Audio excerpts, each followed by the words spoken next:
טוב, אז אני ככה חוזרת מהים, ויש משהו שנורא ריגש אותי לראות. הורים משחקים ונמצאים ומבלים זמן איכות אמיתי ויקר עם הילד שלהם.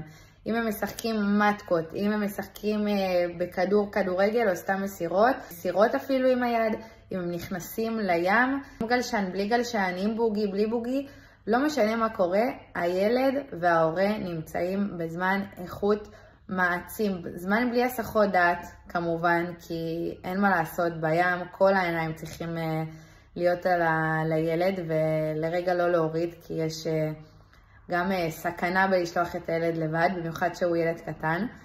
אבל מה שאני באה להגיד לכם, זה שקחו את הילדים שלכם, הורים יקרים, סעו לים, סעו לבלות, סעו ליהנות, תניחו את הטלפונים בצד, ואם עצם זה שאתם נמצאים בים ואתם צריכים להשגיח ולהוריד את הטלפון כדי להיות עם הילד ולהסתכל עליו ב100% ולבלות איתו, תעשו את זה.